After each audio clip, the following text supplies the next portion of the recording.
நார்மலாக நடந்து போயிட்டே இருக்கீங்க. திடீர்னு வந்து பார்த்தீங்கன்னா கால் வந்து லைட்டாக மடக்கிட்டு ஸ்ப்ரைன்ஸ் வந்து ஆகிடும், சுளுக்கு வந்து ஏற்பட்டுரும்.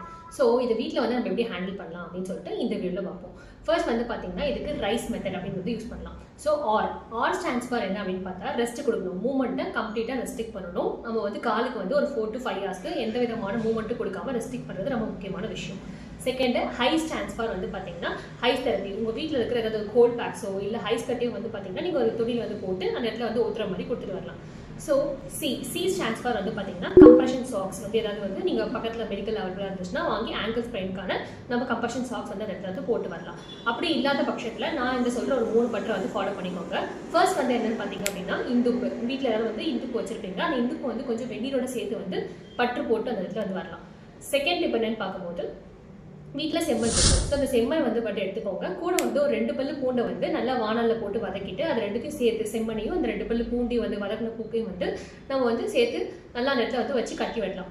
அண்ட் தென் வந்து தேர்ட் டிப் என்ன அப்படின்னு பார்க்கும்போது உங்கள் வீட்டில் லெமன் இருக்கும். ஸோ லெமன் எடுத்துக்கோங்க. லெமனை வந்து லெமனோட மேல் தோலை மட்டும் எடுத்துக்கிட்டு வானலில் போட்டு சுட்டு அதை வந்து ஒரு துணி மாதிரி முடிஞ்சுக்கோங்க. அந்த முடிஞ்சு போட்ட துணியை வந்து அந்த இடத்துல வந்து ஒத்துற மாதிரி வந்து நம்ம வந்து வச்சுட்டு வரலாம். உங்களுக்கு எங்கெங்கெல்லாம் அந்த பெயின் இருக்குது, ஸ்வெல்லிங் இருக்குது, ரெட்னஸாக இருக்குது, ரொம்ப வீங்கிட்டே போயிருக்கு அப்படின்ற பட்சத்தில் வந்து இதெல்லாம் வந்து வச்சுட்டு வரலாம்.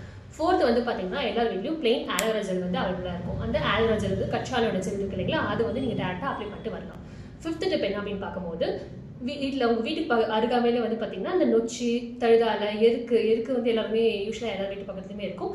இவங்களாம் வந்து பார்த்தீங்கன்னா அந்த இலையை வந்து எடுத்துகிட்டு வந்து வானல் லைட்டாக பொது வதக்கிட்டு ஒரு காட்டன் கிளாத்தில் அந்த இலையை வந்து வச்சு நீங்கள் நல்லா முடிச்சுட்டு அந்த இடத்துல எங்கெங்கெல்லாம் உங்களுக்கு வந்து பெயின் இருக்குது, ஸ்வெல்லிங் இருக்குது, இல்லை ரெட்னஸாக இருக்குது அப்படின்ற பட்சத்தில் அந்த இடத்துல வந்து நீங்கள் ஒத்துற மாதிரி வந்து எக்ஸலாக வந்து கொடுத்துட்டு வரலாம். லாஸ்ட்டாக வந்து என்ன பண்ணலாம் அப்படின்னா எலிவேஷன். ஸோ அதான் ரைஸில் ஸ்டாண்ட்ஸ் ஃபார் வந்து எலிவேஷன். கண்டிப்பாக நீங்கள் நம்ம ஒரு தலகாணி கீழே வந்து பார்த்தீங்கன்னா ஆங்கிள் கீழே வந்து பார்த்தீங்கன்னா ஒரு தலகாணி 2 தலகாணி இல்லை ஒரு தலகாணி வந்து வச்சுட்டு நீங்கள் பட்டு வரும்போது அந்த ஆங்கிள் எலிவேட்டராக இருக்கும் போது உங்களுக்கு பிளட் சர்க்குலேஷன் நல்லாயிருக்கும், உங்களுக்கு பெயின்மே நல்லா ரெடியூஸ் ஆகிறத பார்க்க முடியும், ஸ்வெல்லிங்குமே குறையும். 4 to 5 வீக்ஸ் நான் இதெல்லாம் ஃபாலோ பண்ணேன். ஆனால் என்னால் வந்து எதுவும் பண்ண முடியல, எனக்கு இன்னும் பெயின் இருந்துகிட்டே இருக்குது அப்படின்ற பட்சத்தில் நீங்கள் ஒரு எக்ஸ்ரே எடுக்கிறது ரொம்ப முக்கியமான விஷயம்.